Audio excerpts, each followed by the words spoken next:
नमस्कार विद्यार्थी मित्रांनो, आदिवासी विकास विभाग भरती 2026च्या एक्झामसाठी अगदी थोडेच दिवस बाकी आहेत.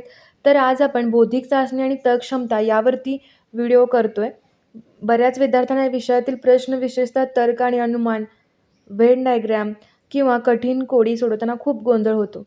पण काळजी करण्याची गरज नाही. आजच्या या विशेष व्हिडिओमध्ये आपण आदिवासी विकास विभागाच्या परीक्षेच्या कठीण पातळीनुसार बौद्धिक चाचणीचे अत्यंत महत्त्वाचे आणि अतिसंभाव्य प्रश्न अगदी सोप्या भाषेत पाहणार आहोत.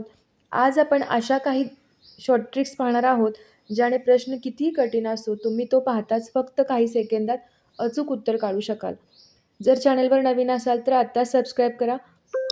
चला तर मग सुरुवात करूया. प्रश्न क्रमांक 1. खालीलपैकी कोणती संख्या या मालिकेत बसत नाही? एकतर सिरीजवरचा मालिकेत न बसणारा अंक काढून टाका किंवा कोणता अंक चुकीचा आहे अशा प्रकारचे सिरीजमधले क्वेश्चन येतात. तर इथे आपल्याला बघायचं आहे की या मालिकेत कोणता अंक इथे कोणती संख्या इथे बसत नाही. तर इथे बघूया आपण. मधून घेते मी 12 गुणिले 2 अधिक 3 27 होईल.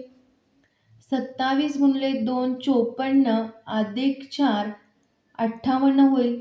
58 गुणिले 2 16 अधिक 5 121. आता हा पॅटर्न होतोय 12 गुणिले 2 27 गुणिले 2 गुणिले 2 अधिक 3 गुणिले 2 अधिक 4 असा हा पॅटर्न होतोय. आता वरती चेक करूया काय होतोय. आता इथे 12 यायला पाहिजे, इथे किती असणार आहे 2 अधिक,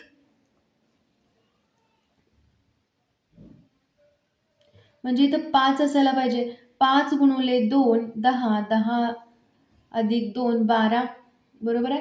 2 गुणिले 2 अधिक 1 4 आणि 1 5 म्हणजे हा अंक गटात न बसणारा आहे. म्हणजे 6 ही संख्या इथे या संख्या मालिकेमध्ये बसत नाही. इथं 6च्या ऐवजी 5 पाहिजे होता. पुढे सुद्धा चेक करू शकताय तुम्ही. 121 गुणिले 2 अधिक 6 248 हा सुद्धा नंबर बरोबर आहे. म्हणजे पर्याय क्रमांक ए आपलं उत्तर असेल 6 ही संख्या या मालिकेत बसत नाही. चला वळूया पुढच्या प्रश्नाला. प्रश्न क्रमांक 2. आदिवासी विकास विभाग चौकीदार या परीक्षेमध्ये अगदी सिंपल लेवलचं मॅथ्स असतं आणि जर तुमचा मॅथ्स झालेला आहे, तुम्हाला 10वी पर्यंत जे मॅथ्स झालेलं आहे ते जर स्ट्रॉंग असेल तर अगदी तुम्ही 25 पैकी 25 मॅथ्सचे गुण अगदी इझिली मिळवून देऊ शकता. प्रश्न क्रमांक 2 बघा इथे काय. 3 संख्या 5:6:7च्या गुणोत्तरात आहे. जर या संख्यांचा गुणाकार 5670 आहे तर त्यांच्यापैकी मोठी संख्या कोणती? आता इथे गुणाकार सांगितलेला आहे या संख्यांचा आणि या संख्या तिन्ही संख्या कशा आहेत गुणोत्तरात आहेत. म्हणजे पहिली संख्या 5x घेऊया, दुसरी 6x घेऊया आणि तिसरी 7x. आता या संख्यांचा गुणाकार सांगितला म्हणजे 5x into 6x into 7x किती असणार आहे 5670. 5 सक 30, 30 गुणिले 7 किती होणार आहे 210 एक्सचा क्यूब होईल. इथे मांडणी व्यवस्थित गुणाकार व्यवस्थित झाला पाहिजे तर आन्सर करेक्ट येईल. एक्स क्यूब बरोबर 56 एक्स क्यूबचा एक्सचा घन बरोबर 5670 भागिले 210. 21 दोन्ही 42, 14 उरले, 21 सत्ते 147 म्हणजे 27 उरले. एक्स क्यूब घनमूळ घेऊया दोन्ही साईडचा म्हणजेच एक्स बरोबर काय आलं 3चं घनमूळ 27 आहे म्हणजे एक्सची व्हॅल्यू काय आली 3. आता त्यापैकी मोठी संख्या विचारले, मोठी संख्या कोणती असणार आहे 7x. 7 इंटू 3 21 आपलं उत्तर असेल. पर्याय क्रमांक ए आपलं उत्तर असेल. क्रमांक 3. एक वस्तू 9,000 रुपयांना विकली असता 10% तोटा होतो तर त्या वस्तूची खरेदी किंमत किती? समजा 100% आता 10% तोटा होतोय. 100% वजा 10% म्हणजेच किती असणार आहे 90%. आता 90% म्हणजे 9,000 लिहू शकतोय आपण. 90% म्हणजे 9,000 लिहितोय. तर खरेदी किंमत किती विचारलंय तर 100% म्हणजे किती? म्हणजे 100% म्हणजे 100ला ती वस्तू घेतलेली असणार आहे. 10% तोटा झाल्यानंतर 90% म्हणजेच 9,000 तर 100% म्हणजे किती? 100 गुणिले 9,000 भागिले 90.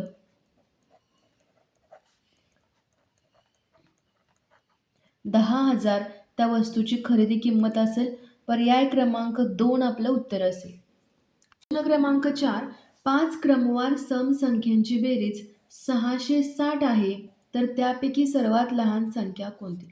आता x, x plus 2, x plus 4, x plus 6, x plus 8 ह्या काय असणार आहेत? समसंख्या असणार आहेत आणि त्यांची काय दिलेली आहे? बेरीज दिलेली आहे 660. तर आपण आता ही जी ट्रॅडिशनल मेथड होती ती अव्हॉइड करणार आहे आणि नवीन पद्धत एक तुम्हाला मी सांगते बघा इथं. अगदी 2 सेकंदात तुमचं याचं उत्तर निघून जाईल. आता या सगळ्या संख्यांची बेरीज किती आहे? 660. याची सरासरी काढूया. किती नंबर आहेत? 5 नंबर आहेत. सरासरी किती असणार आहे? म्हणजे 132 सरासरी. आणि ही जी सरासरी आपण काढतोय तो त्या संख्येचा मधला नंबर असणार आहे. आता या बाजूला 2 नंबर असतील 5 संख्या असल्यामुळे. तर इथे काय होणार आहे? 130 समसंख्या आहेत या 128, 134 आणि 136. तर यामधली लहान संख्या कोणती? 128. अगदी 2 सेकंदात त्याचं उत्तर आपण फाइंड करू शकतोय. पर्याय क्रमांक 1 आपलं उत्तर असेल. ट्रॅडिशनल मेथड करत असाल तर या सर्वांची बेरीज करावी लागेल. एक्सची व्हॅल्यू काढावी लागेल. मेथड होते त्यापेक्षा ही सोपी मेथड आहे. पर्याय क्रमांक 1 उत्तर असेल. 128.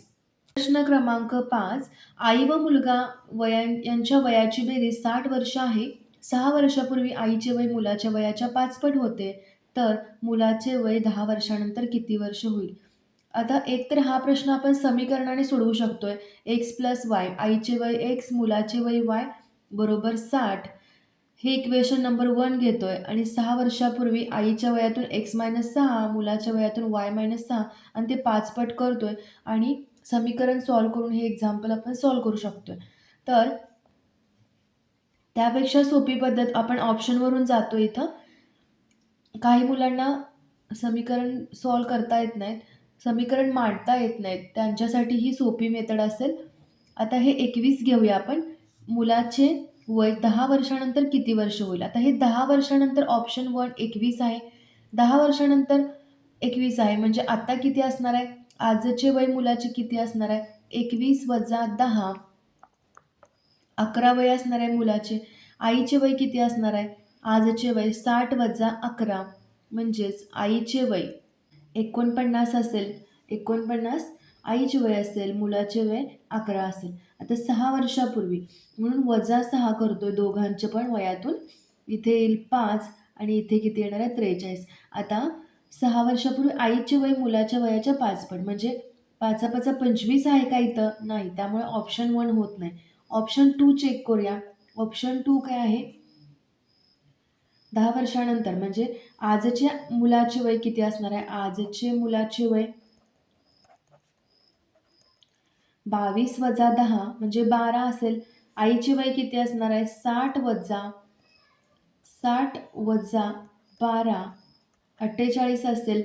आता 6 वर्षापूर्वी यांचं वय किती असणार आहे? याचं 6 असेल आणि याचं असेल 42. आता 5 पट होते काय? 6 पंचे 30 पाहिजे होतं इथं, पण इथं आहे 42. त्यामुळे ऑप्शन 2 होत नाही. आता ऑप्शन आपण विषम संख्या थोडी टाळतोय कारण विषममध्ये विषम आन्सर येत आहे. पर्याय क्रमांक 4 घेऊया डायरेक्ट आपण. क्रमांक 4 चेक करतोय बघा. आजचे मुलाचे वय किती होईल? आजचे मुलाचे वय 24 वजा 10 हे 10 वर्षानंतरचं दिलेलं आहे. 24 वजा 10 किती होणार आहे? 14 होणार आहे. त्यानंतर आईचे वय किती होईल? आईचे वय 60 वजा 14 46 होईल. आता त्याने काय सांगितलंय? 6 वर्षापूर्वी आईचे वय मुलाच्या 5 पट वजा 6 करतो इथं. 8 झाले आणि हे 40. आता 5 पट होते काय? 8 पंचे 40. त्यामुळे पर्याय क्रमांक 4 आपलं उत्तर असेल. ही मेथड यूज करून तुम्ही सॉल्व्ह करू शकताय किंवा समीकरणाची दुसरी मेथड कशी असेल बघा. एक्स प्लस वाय हे झालं आईचे वय, हे झालं मुलाचे वय. एक्स प्लस वाय बरोबर 60. 6 वर्षापूर्वी काय होणार आहे? एक्स मायनस 6 आईचे वय मुलाच्या वयाचा पाचपट. आईचे वय मुलाच्या वयाच्या पाचपट. आता 6 वर्षापूर्वी म्हणजे दोघांमधून आपल्याला एक्समधूनही 6 वजा करावं लागेल आणि वायमधूनही 6 वजा करावं लागेल. तर हे 2 इक्वेशन सॉल्व्ह करायचे. ज्यांचं समीकरणाचा टॉपिक स्ट्रॉंग आहे त्यांनी ही मेथड फॉलो केली तरी चालेल. आता 6 इकडे अधिक करतोय आपण. -30 अधिक 6 -24 होईल आणि हे इक्वेशन नंबर 1, इक्वेशन नंबर 2 हे दोन्ही जर सॉल्व्ह केले तरी सुद्धा आन्सर आपल्याला पर्याय क्रमांक 4 मिळून जाईल. प्रश्न क्रमांक 6 दोन संख्यांचा गुणाकार. प्रश्न क्रमांक 6 दोन संख्यांचा गुणाकार 1440 आहे. त्यांचा मसावी 12 आहे तर लसावी किती? सिंपल फॉर्म्युला आहे यांचा. दोन संख्यांचा गुणाकार बरोबर त्यांचा लसावी गुणुले त्यांचा मसावी. त्यांचा गुणाकार 1440, मसावी दिलेला आहे 12, लसावी इथे काढायचा आहे. लसावी येईल 1440 भागिले 12. 12चा वर्ग 144 आहे. 12 गुणिले 12 144 म्हणजे 120 आपलं उत्तर असेल. पर्याय क्रमांक 2 लसावी असेल त्यांचा 120. क्रमांक 7 संजयचा पगार 10% कमी केला. पुन्हा काही दिवसांनी पगारात 10% घट केली तर त्याच्या मूळ पगारात शेकडा किती घट झाली? आता इथे सुरुवातीला 10% संजयचा पगार कमी केलेला आहे आणि त्यानंतर काही दिवसांनी पुन्हा 10% कमी घटच केलेला आहे. x असेल -10, y असेल -10 आणि इथे आपण फॉर्म्युला वापरतोय x + y + xy / 100. हा शेकडा वाढ किंवा घट झालेली असेल किंवा यावेळी हा फॉर्म्युला यूज करतोय आपण. पगारातली घट असू दे किंवा एखाद्या भूमितीय आकृतीची लांबी रुंदी असेल किंवा वर्तुळाची, त्यावेळी आपण हा फॉर्म्युला यूज करतोय. आता इथे x काय असेल -10, y असेल -10 गुणिले -10 भागिले 100. आता हे -10 -10 प्लस हे काय 1 -19 आपलं उत्तर असेल. आता इथं 19% लिहिलेलं आहे आणि ही घट आहे त्यामुळे हे मायनस साईन काय दर्शवतं तर त्यामधील पगारामधील घट दर्शवतं. पर्याय क्रमांक 2 आपलं उत्तर असेल. प्रश्न क्रमांक 8 4913 या संख्येचे घनमूळ किती? या प्रकारचेच प्रश्न तुम्हाला एक्झाममध्ये दिसणार आहेत. तर याचे घनमूळ कसं काढतोय बघा आपण. तर 3 आणि 1चा ग्रुप करतोय. ज्यावेळी घनमूळ ज्यावेळी काढायला सांगितलं असेल त्यावेळी त्या संख्येचे एकक स्थानापासून 3 भाग करायचे. 3 संख्या यायला पाहिजेत आणि इकडे 1 शिल्लक राहतील. समजा जर वर्गमूळ काढायचं असेल आणि ही जर संख्या असेल तर त्यामध्ये आपण 2 भाग करतोय. 2 संख्येचे 2 भाग करतोय. तर इथं एकक स्थानापासून 2 भाग होतील. इथं एकक स्थानापासून 3 संख्याचा 1 भाग होईल घनमूळ घेताना. आता हे एक्झाम्पल पाहतोय आपण. आता घनमूळ घेताना कसं करतोय बघा आपण. ऑप्शनवरून जातोय. ए ऑप्शन घेतोय 13 × 13 × 13 हे आन्सर येते का नाही ते कसं करणार. 3 त्रिक 9 आणि 9 त्रिक 27. एकक स्थानी 7 आहे का? 7 इथे नाही, त्यामुळे ऑप्शन ए होणार नाही. ऑप्शन बी 18 × 18 × 18 8 8 64 म्हणजे 4 आला. 64 मधला 4 गुणिले 8 32 यायला हवंय. म्हणजे 2 एकक स्थान यायला पाहिजे. इथे येतोय 3, त्यामुळे ऑप्शन बी सुद्धा होणार नाही. ऑप्शन ए होणार नाही. ऑप्शन सी चेक करूया. 29 गुणिले 29 गुणिले 29 9 9 81 आणि हा 1 गुणिले 9 एकक स्थानी 9 यायला पाहिजे. इथं येतोय 3, त्यामुळे यापैकी नाही असं उत्तर आहे. ऑप्शन सी सुद्धा याचं उत्तर नाही. ऑप्शन डी आपलं उत्तर असेल. तर मित्रांनो, आज आपण तर्कक्षमतेचे काही महत्त्वाचे प्रश्न पाहिले. या टॉपिकचा जो सगळ्यात महत्त्वाचा आणि आवडता विषय आहे वेन डायग्रॅम म्हणजेच वेन आकृती, तो भाग आपण पुढच्या भागात कव्हर करणार आहोत. त्यातील कठीण वाटणारे प्रश्न अगदी सेकंदात कसे सोडवायचे त्याच्या शॉर्ट ट्रिक आपण पाहणार आहोत. त्यासाठी पुढचा क्लास मिस करू नका. व्हिडिओ आवडल्यास लाईक करा आणि सबस्क्राईब करायला विसरू नका. अभ्यास करत राहा. थँक्यू.